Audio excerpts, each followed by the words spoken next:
Hello and welcome to episode 43 of Entertainment of Excellence, the podcast where we talk about films, TV, all of it. Hi, I'm Ollie, I'm Thom. I'm Ben.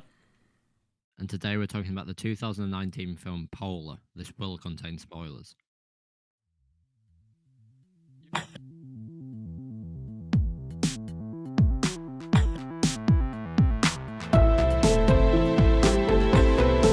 Yeah, that sounds good.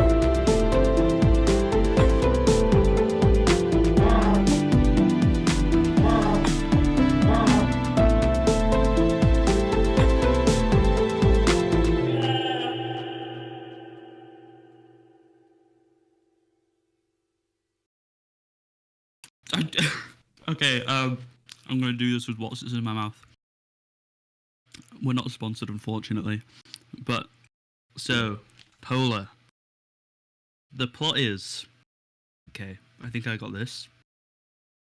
If Mads Mikkelson is a hitman, and he's wanting to retire on his 50th birthday, but the company that owns him they basically like kill off all the hitmen before they retire so that they get to keep the retirement money. And he wants to not die, and that's the plot. Would you say that's the plot? Yeah, I think it's a pretty decent concept, I thought, but I mean, it is based on a set of graphic novels, I think, so it's not as if you can really credit the film itself for the concept, but I probably thought it was like more intriguing than something like John Wick. Yeah, I like the idea. Yeah, as a concept, it was like a lot better than just a dog dying and then him going on a rampage. Whereas in this film, he's the one that kills the dog. Yeah. Yeah, there is a scene. There is a scene where he buys the dog, then has flashbacks to a thing he did, and then shoots the dog, and then he gets goldfish. The dog plays nothing into the story, except a one-off line later on, where I joked when he was talking to that. There's also like a love interest with his neighbor or something. It's kind of weird.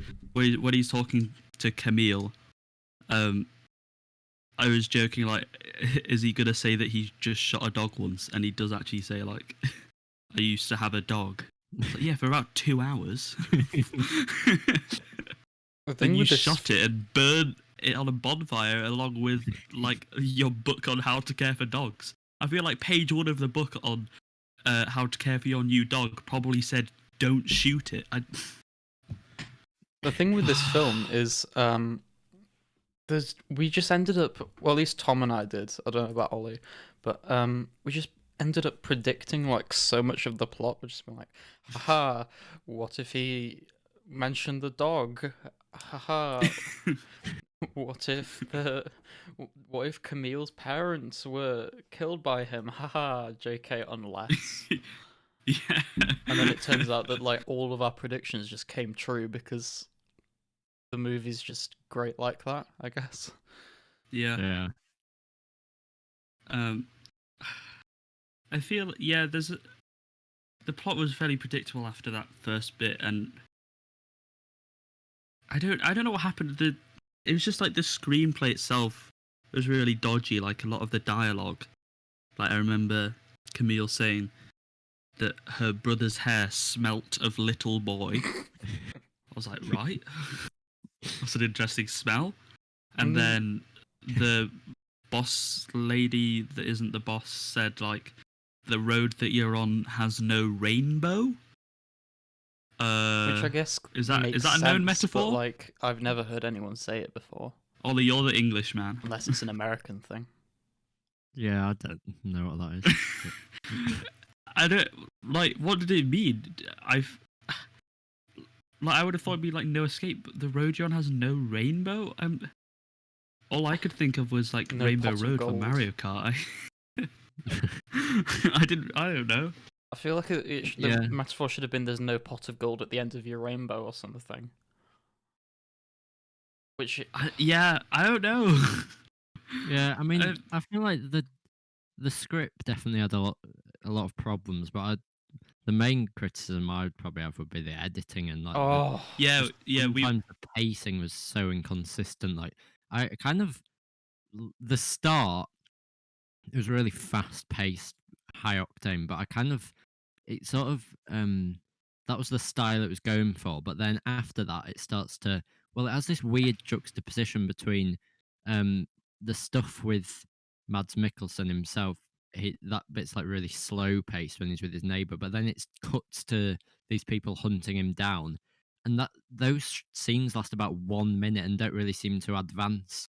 Well, they seem to yeah. advance way too quickly, and it's not really bringing anything to the plot itself. And then also, I felt that I know when we did You Were Never Really Here, that sort of there's quite a few parts of this that reminded me a bit of that, and something that it dealt with quite effectively, and that was the protagonist was dealing with like um this past, and it was similar in this with like the flashback sequences, but I felt like sometimes they just lasted too long, and they were like really quick shots of things you couldn't really tell what they were properly. yeah, Yeah. and And it it was sort of repeated. yeah, and it sort of explained it near the end with the thing in the car, but I just feel like the editing fluctuated between being really fast and then sometimes the pacing just felt too slow, especially in Yeah, that middle there was section. that, and a lot of problems with editing was like cutting between different locations like really quickly.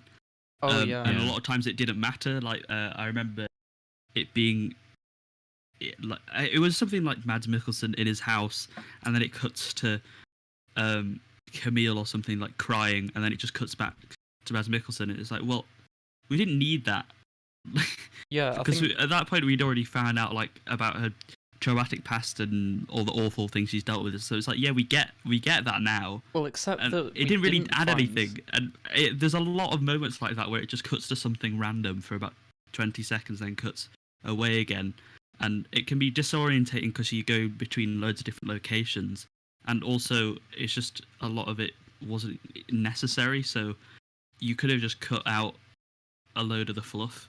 Yeah. Yeah. And then also that scene where he first arrived at the house. I remember you pointing out that there were like loads of cuts and all of them were different locations, so it was like a really disorientating sort of. Yeah, it made me feel dizzy. It was literally him getting out of the car and going into the house, but it felt like it was an action sequence or something.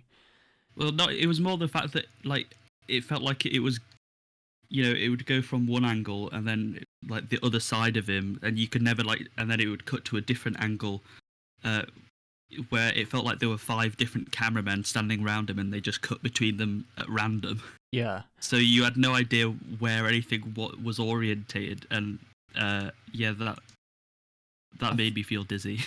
I think the I mean, main sometimes problem that did Oh, go work on. in like the action sequences, but you don't need to have it all the time because, Yeah, as you exactly. said, it's really disorienting, and it's hard to get a perspective of what's actually going on if you're constantly cutting.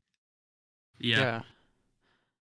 I think the main problem Go with on. the movie as a whole is like as you said, the sort of juxtaposition between like I'd say more comic book influenced sort of storyline, at least in the first half of like the people out to get him, which is like, and it has these really vibrant, bright colors. It's sort of comedic, or at least it's meant to be. Yeah. And then just this really dry, sort of dull, I guess. Yeah. Shots of Duncan settling into his new life. Like, it feels like 2 movies spliced together as one. Like, if you're gonna go the comedy route, then Duncan is a really bad protagonist because he's just dry.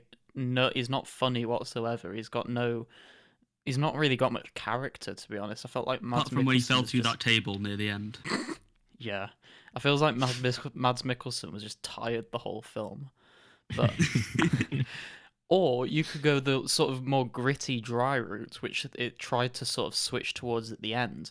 At which point, the whole like assassins trying to kill him storyline and the fact that Matt Lucas was the villain just really undermines that. I don't know why they picked Matt Lucas. Like I love him, but he can't be a big bad villain. I couldn't take him seriously. I would have understood obviously if they were going for a more comedic side of it, because Well, it seemed like they were in that sense, because why would they cast him if they were?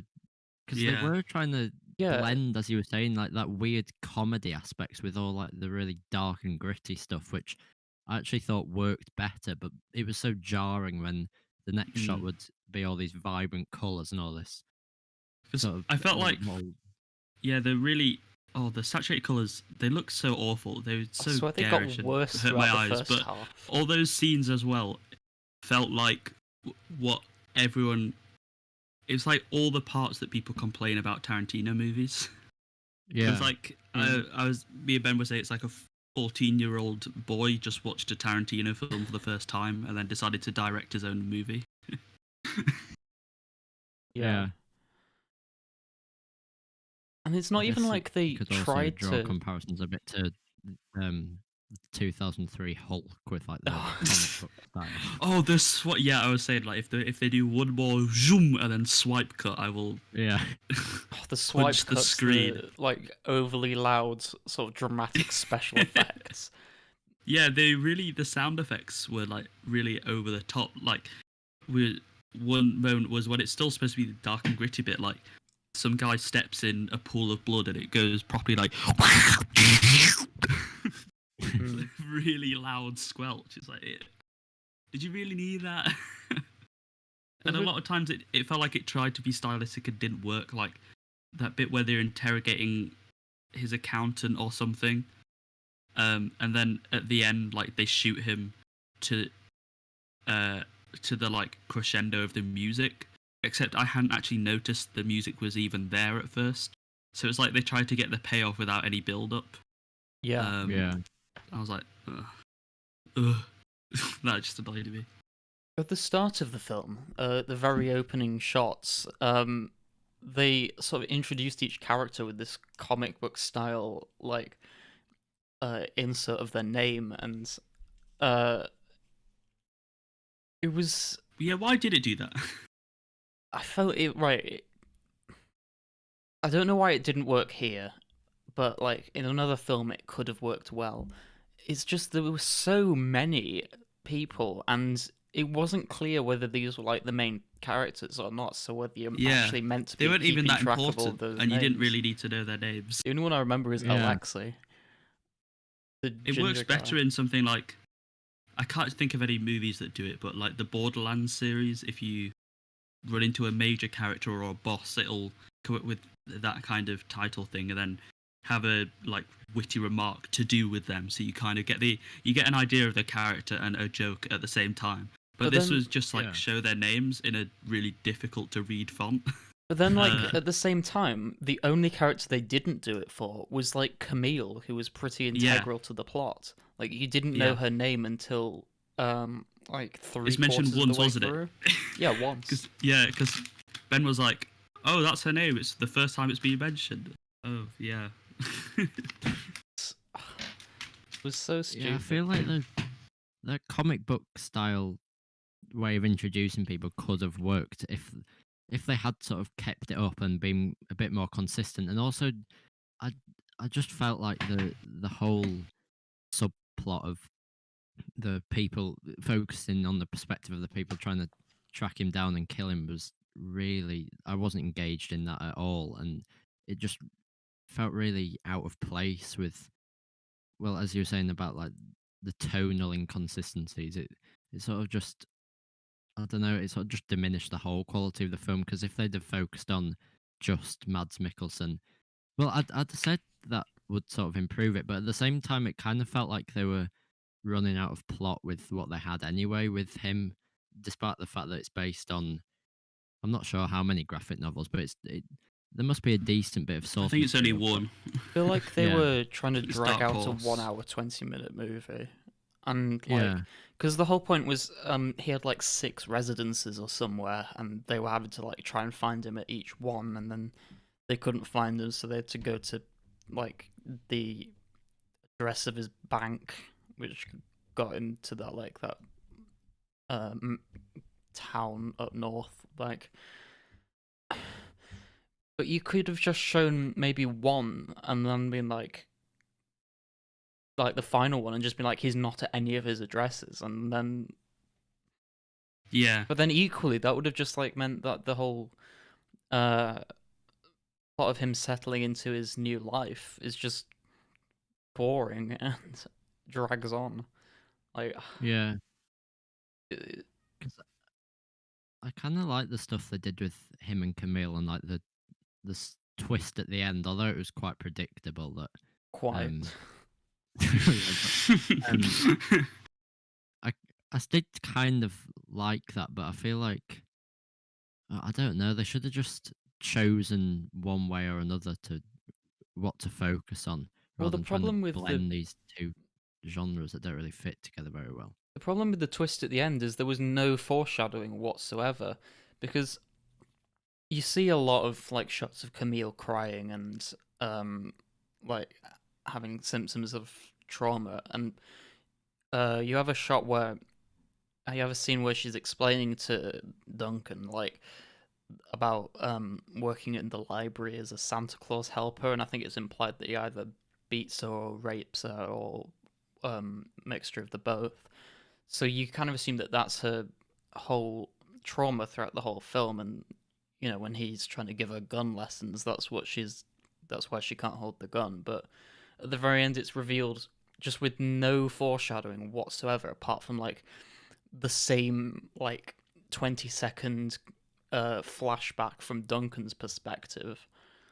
Like it shows that her family was killed, and he was the one who killed her family and left her alive and paid for a school and everything. Like you'd have thought that that's a bit, not to diminish like sexual assault or whatever, but I feel like her whole family being murdered might have played somewhat into her character.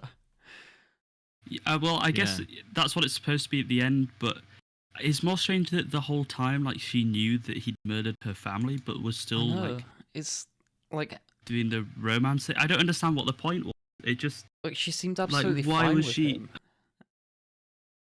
Unless, like, the drugs awakened a repressed memory or something, but at which point... But then she just immediately contradicts that with, "You're all I think about." Yeah, and like if she knew about that, why did she organise for him to go into a primary school and like tell him? We were saying that. What the hell was up with like him giving primary school kids a huge knife and show them pictures of a dead body that had been left out for 3 weeks? Comedy. Comedy. Why would they let them do that? Comedy. Oh, was it comedy? Was it supposed to, like, I couldn't tell. Comedy.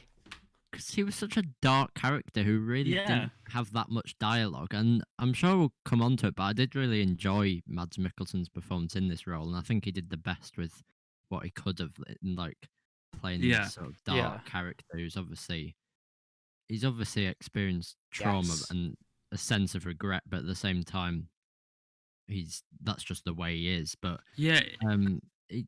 that primary school bit just distressed me. Yeah. Can we talk about the torture scene? Because I feel like that went on way too long. You mean it didn't cut away to anything else, and it was just like it was like the same thing tomorrow. Let's go. Well, I mean, it did cut away to like Camille on drugs, but the same shot every time. It was just like for about 2 seconds. The fun continues tomorrow. It's the same problem as them going to like every location to see if he's there, and then he's not there. So we get their picture. Okay, day 1. And it has it like it's going to be important, like what each of the days are or something. But it's just like day 1, you pinch the skin off. The fun continues tomorrow, Mr. Surname. The heroin injection scene.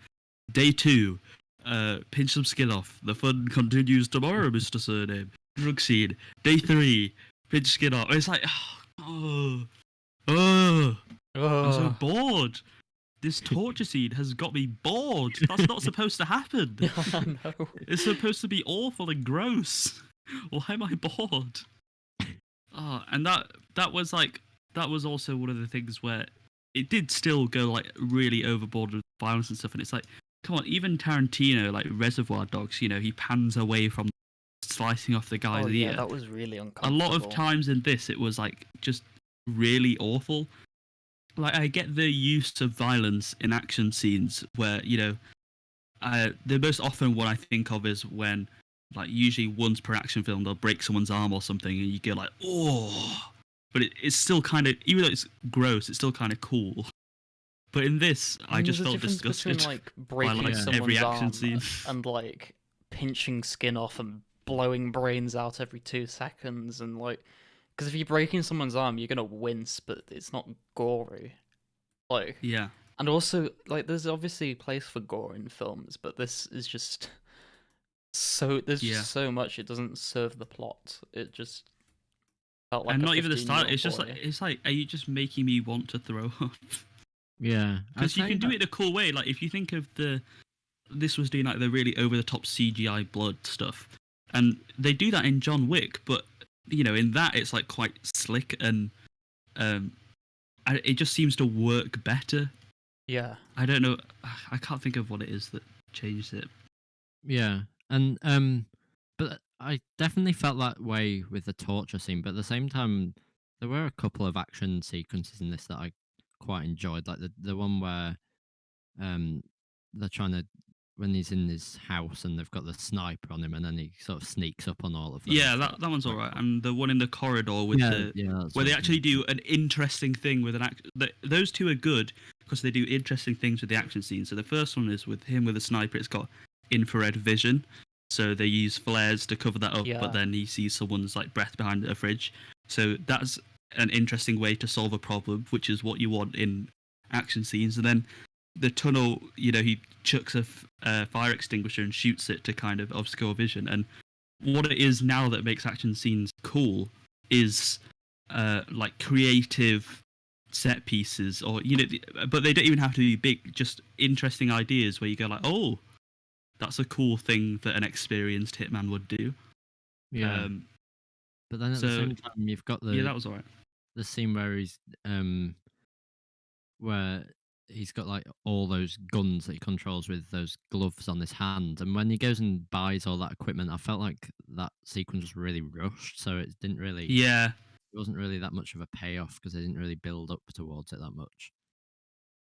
Yeah, that scene was just like, oh, cool. He needs some excuse to just win. You know, it's not with like cool skill like oh, he knew that they. Well, I mean, he did know that they'd track him, but and do a kind of cool, almost Batman scene. No, it's just get them there in front of a million turrets and just go. Yeah. Also, this is quite minor, and it's probably because this character sort of iconic for it. But the fact that during the torture scene, I don't know if the fact that he lost an eye was meant to be some sort of surprise, because on the poster he's literally got an eye patch. Yeah.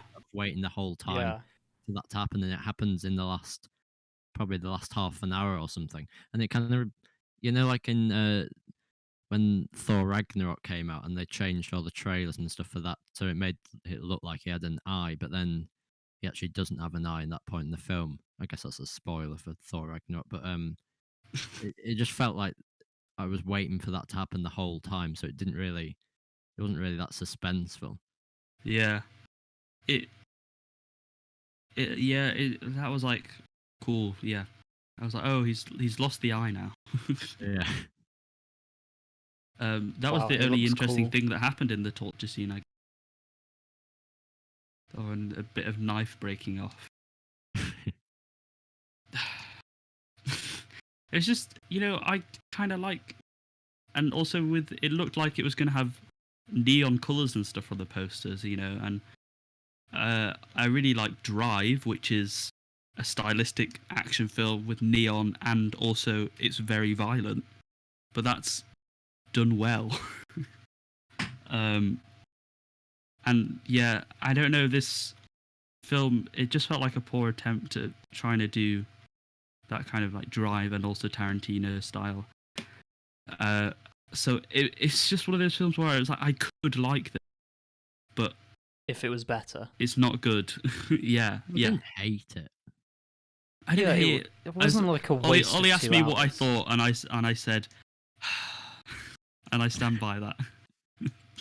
Yeah, I it think wasn't that's like a a good, waste of 2 hours, but it just wasn't objectively very good. Yeah. I wouldn't have been able to sit through it though, Ben, if you told me to not talk over it. Yeah. Definitely talking over it did help a lot. Because if I had to sit there and seethe in silence at the things that were annoying me, I couldn't have done it. Should we talk about the performances then? All we've really done is gone like Mads Mikkelson good, Matt Lucas bad casting choice. But Yeah. All right, so Mads Mikkelson, yeah, it was a good performance. I to be fair, he didn't have to do that much. Because yeah, I felt like he was really tired the whole film, but I feel that was probably just like the character. Yeah, he didn't because, have much to you know, work with. Me and Ollie have seen The Hunt, so we know that he can actually show quite a range of complex emotions, but also not like move his face too much. But I think here they didn't give him too much direction, but he wasn't like you know, Bruce Willis in films from the last 10 years. That might be a bit obscure, but you know, he doesn't just look like he's only doing it for the paycheck. Like, he is trying. Yeah, I think he's able to convey quite a lot of emotions without that much dialogue, which is kind of like an essential part if you're going for a role like this. But I think he worked well with what he had. Yeah. About Vanessa Hudgens as Camille.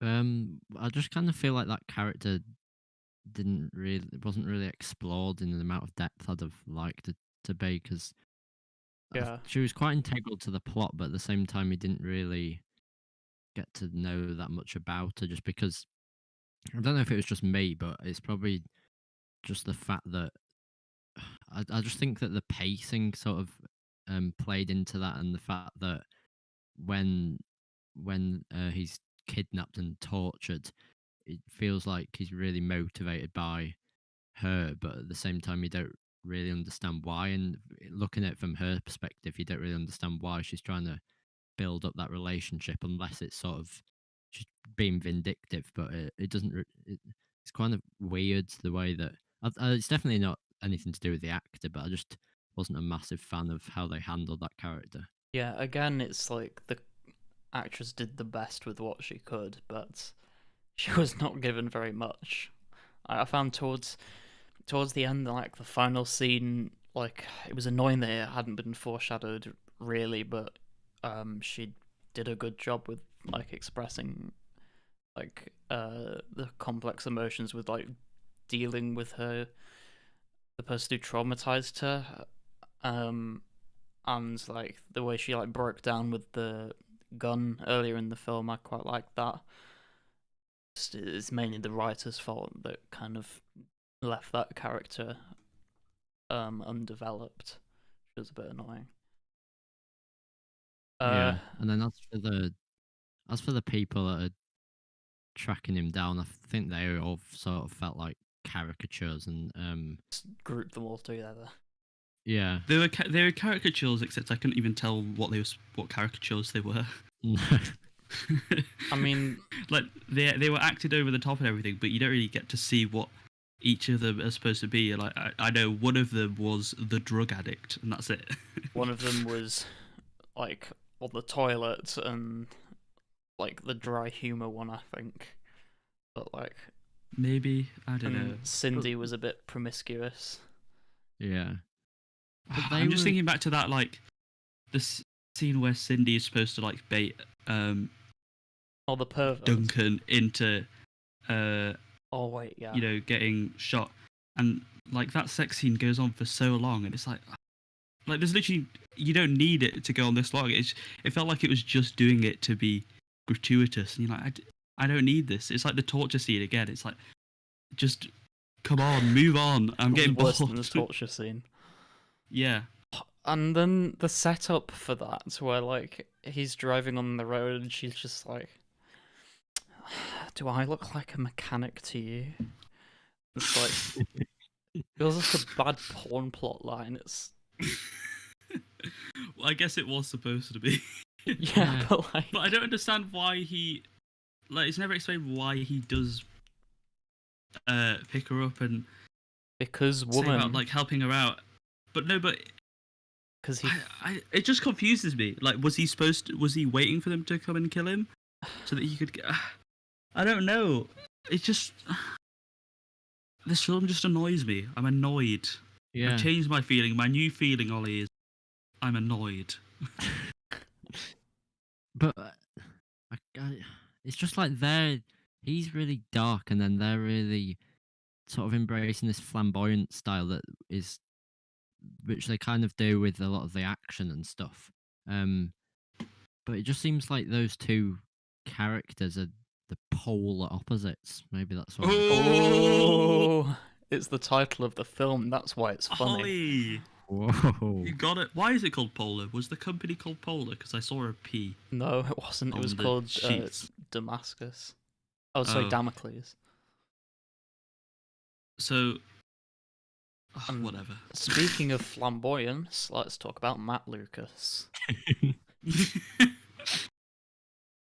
Why did they pick him? I don't think it's his fault that he was in this movie. Yeah, and Like, you get Matt Lucas, what do you expect? and also like they didn't even try to make him a serious villain. Like, okay, it would have been another thing if they picked Matt Lucas and they tried to make him like serious, which you'd still be criticizing because like why would you pick Matt Lucas for that? But he was obviously instructed to be like flamboyant, a bit camp, and like more of a children's cartoon villain than anything else. Like, I don't know, like the way he ran and like, and then that amazing scene where like it just cuts to outside of his house and then a CGI Matt Lucas head, severed head, just flies out the window and lands in front of the camera.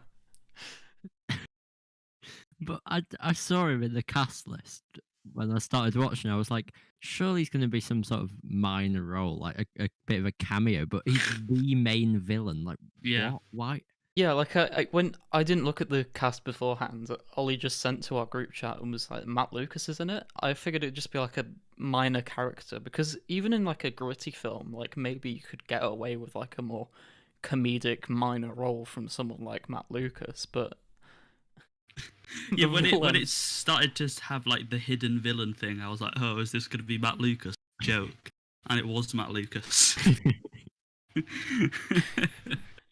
Oh, that was amazing. I love that.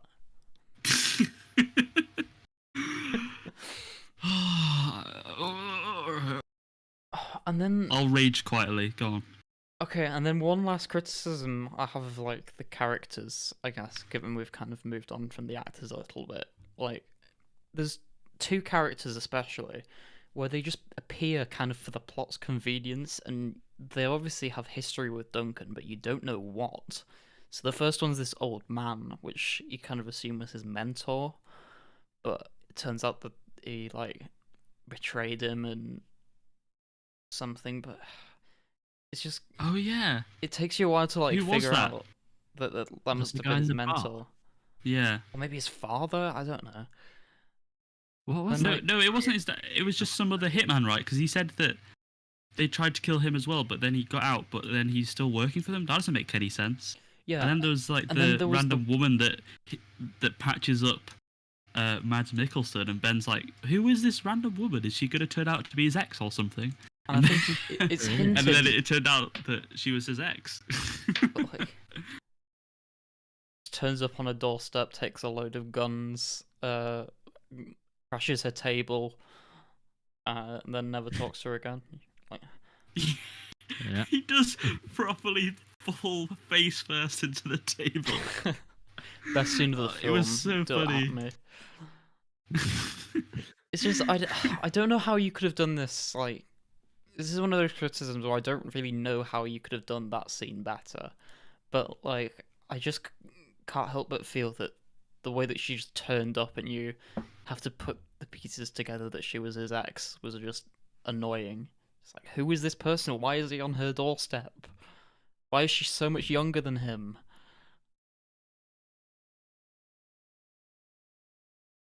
Should we talk about the music, maybe? Yeah. So, that was actually the reason I found out about this film, because the music was by Deadmau5. I quite liked it. It wasn't like, I don't think it was like amazing music for like the film, but like also another Yeah, thing there is was like, one with the action scenes where it was like properly thumping. I was like, ooh, yeah, that's Yeah. cool. But there was also like a quieter scene where I was like, the music doesn't really fit. So it was hit or miss for me, basically. Yeah, Yeah. because I mean, it had that the ending, which was like more of a quieter scene, but I think that worked quite well. yeah, I like the finale music. There Yeah. weren't No, any, like, it was earlier on. I was thinking of, yeah, and I was like, there weren't any like leitmotifs or anything really. It's just kind of like, I think, just composed for like thing. But like, why would what? Like, I remember reading that like Deadmau5 was like really wanted to go into like film scoring, like Trent Reznor and Atticus Ross from Nine Inch Nails, and like, why is this the first film that he did a soundtrack to? Like, maybe he didn't realize it was going to be this bad. Just like, wow, an action film with Mads Mikkelson, sure. yeah. It feels like somebody just watched John Wick and they're like, wait, we could do that. And I've also watched the Tarantino film, so put them And then together we and make watched this. Breaking Bad, but we didn't like it, so we're just going to use. Oh, this one yeah, shot. because there was that one shot with the two of them like separated by the wall. That was the only thing they took from Breaking Bad.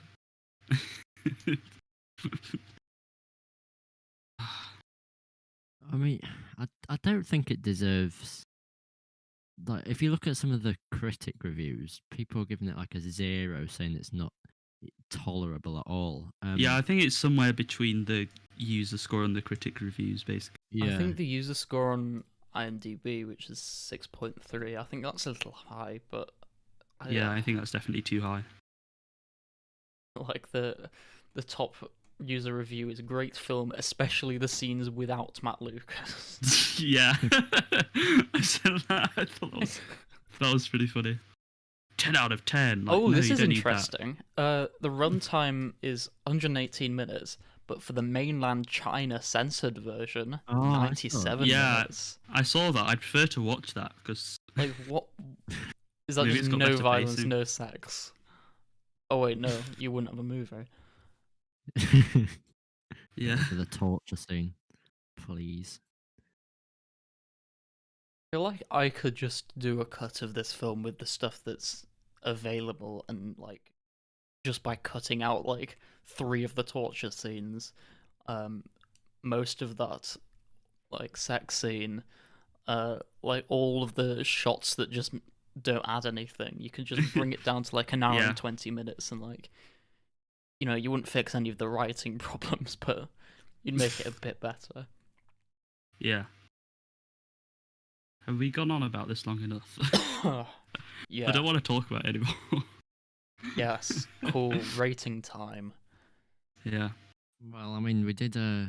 This is like back-to-back weeks of sort of bad films, because last week we obviously had We Can Be Heroes, and shout out to everyone that's watching that on YouTube. It's already Yeah. on like over 150 views. Most of our videos recently have just been like between about like 7 and 30 views, which is kind of normal for us. But that one just completely exploded, and it's plateauing now. But damn, we even got a dislike. I'm so thankful for that. Thank you very much from the bottom of my heart to the person who disliked it, Yeah.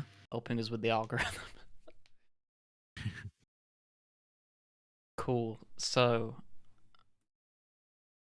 you can go and follow along on our Hall of Fame section, which is a link to every rating in order, which has not been updated for a while. But okay, start off with Instant film this draws parallels to Mile 22, starring Iko Uwais, does Indonesian Penjakslat. He's going to be in a film with Mark Wahlberg called Mile 22. Yeah, I think it's worse. I'm going to give Mile 22 4.3. I don't know. I don't know what I'm going to give this. Because objectively it's worse, because at least Mile 22 was like okay writing, you know, the cuts were too much with the directing and editing, but at least this you could like laugh at it. I don't know. I mean, the one directly beneath it is Robot Monster, which still links to The Social Network. I don't know. I gave Mile 22 a 4.3. I'll give this a 4.1. No, 4.0 because I'm nice and I enjoyed Robot Monster like slightly more. Yeah. Yeah, 4.0. I'm sticking. See, I probably preferred this to Mile 22, but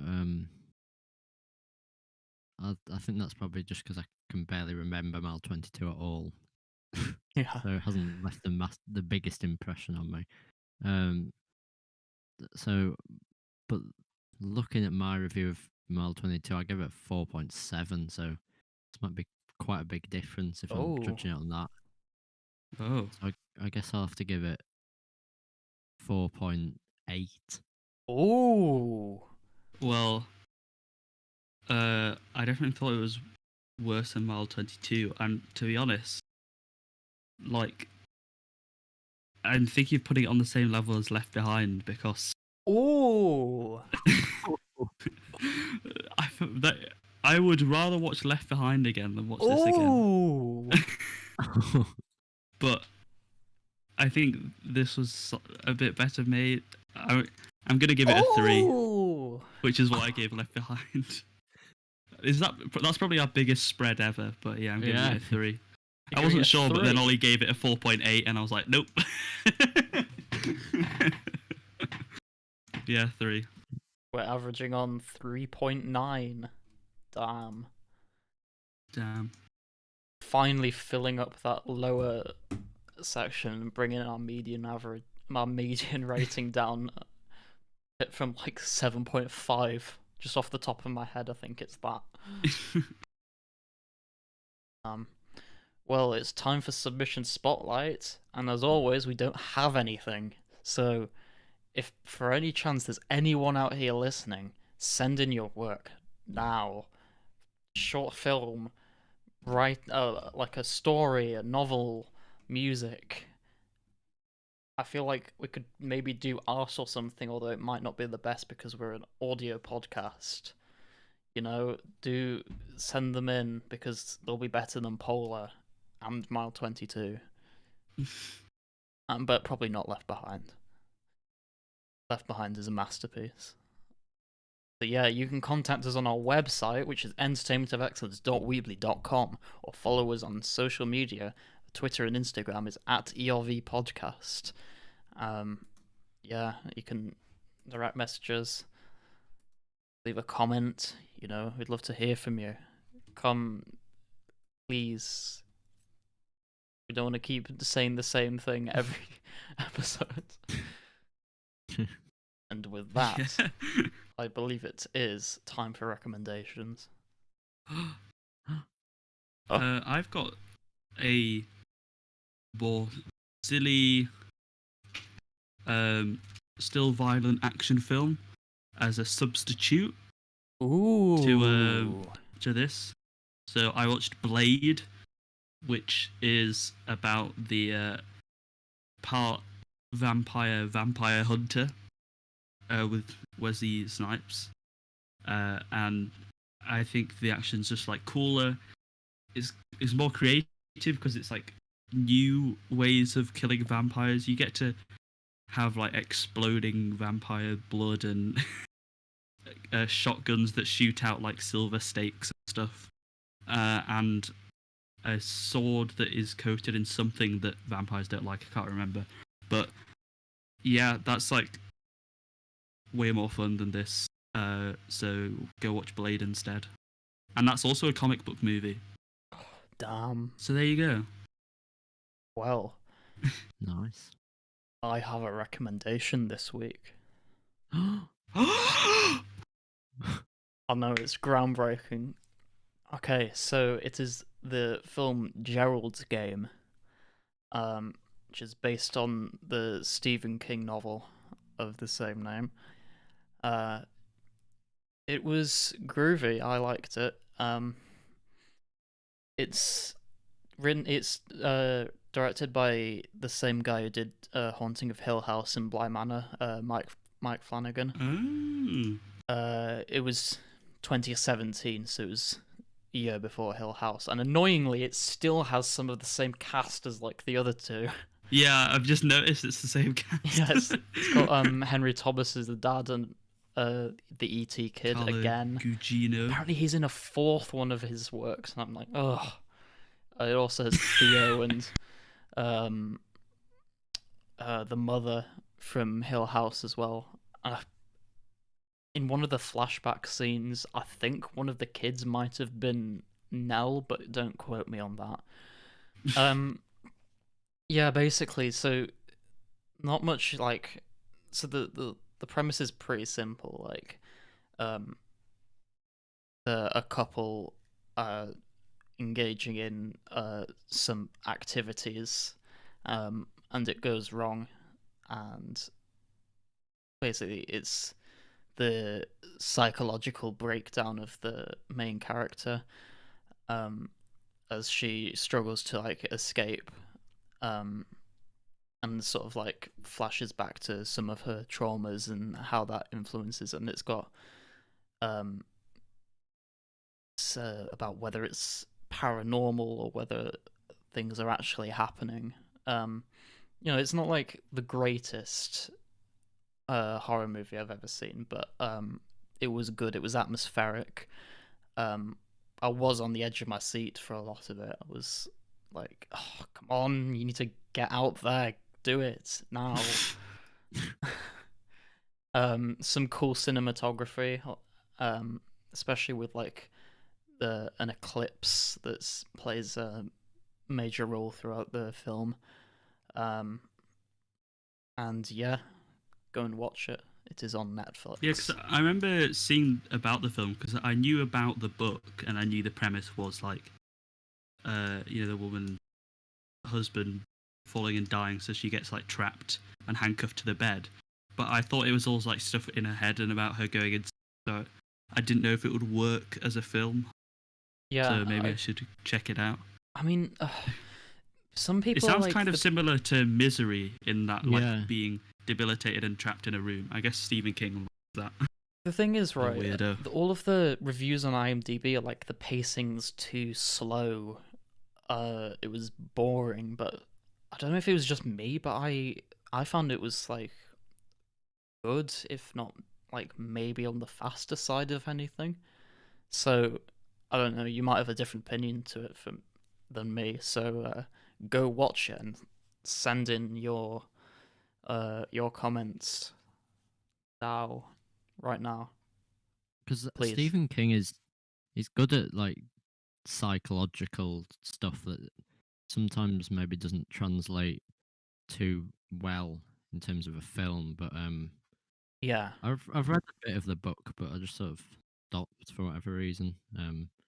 But I'd be quite interested to check out the film. I haven't read the book, so I need to go read him now. Well, we've got a full house of recommendations today. Oh, Wow. Crazy! Crazy. Blue moon. So my recommendation is it's called Truth Seekers, and it's like it's an Amazon Prime original show. Well, it's made by Simon Pegg and Nick Frost, but I think Simon Pegg had quite a big hand in writing it, but he's barely in it at all. He sort of makes a cameo appearance most episodes. It's also got the guy that plays Alex from A Clockwork Orange as the dad, which was a bit of a surprise for me. But Oh yeah, it's Malcolm it's McDowell. basically well, it's quite hard to describe what it's about because it's about these the two main characters are sort of like they provide broadband, but they have this YouTube channel where they go and investigate paranormal activity. And it's very episodic in the way that it's structured. I think it's 8 episodes, and all of them, well, the most of them deal with sort of separate things but as the story develops, and in the last 2 episodes or so, everything kind of comes back together, and a lot of the stuff that's been foreshadowed earlier actually is quite relevant, like in terms of the end of the show and the story as a whole. And I definitely think it's not as good as some of the other stuff I've seen, like the Cornetto trilogy and things. But that's kind of expected, and I think it does a good job of combining the horror aspects of which they kind of subvert a lot of the horror by kind of having more of dark comedy. So it's not necessarily scary, but it does quite a good job of combining the bits of horror it does have with sort of more of a light-hearted tone. So it's quite easy to watch as well. And but it does have quite a few dark undertones, and I think it's definitely not perfect, but well, it's better than Polar. So what more do you want? I think being better than Paul is the bare minimum. Damn.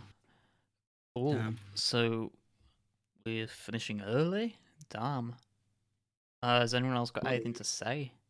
I mean, we usually say what we're doing next week, but I don't think we've actually decided. So maybe we could decide on air. Oh, peek into the process. I mean, I guess we could do It's a Sin while it's still relevant, maybe. It would also be another TV show. Yeah, maybe. Have you already seen maybe. it, Thom? I have. So it'd be a few weeks unfresh, but sure, I could probably scrape by. I mean, I was about a week out when we were doing Hill House. So, I mean, we all were actually, weren't we? Like, we missed a week. But, have we actually got, like... Yeah. Oh, yeah, here we go, future episode. This is professional. Wow, it's just following and It's a Sin. Well, maybe we need some fan suggestions if you've got any. Type in suggestions chat of what that you want us one to viewer do. that please don't be Thom.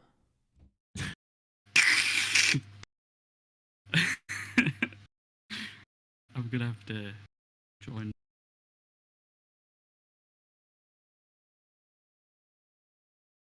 So we're doing It's a Sin then. Yeah, I guess so. Do be a sin. Yeah. Okay. Right. Cool. We'll wrap it up. You can follow us on social media, of course, as we said earlier. Sign up for our mailing list for access to the schedule that we have not updated, as you just know. Just heard. Groovy.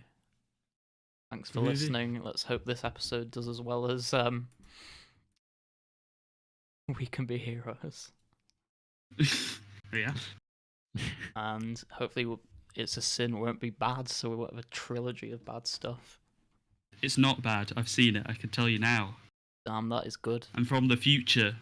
Oh yeah. Cool. Yeah. Right, well, thanks for listening. Alright, see ya. Alright, see ya.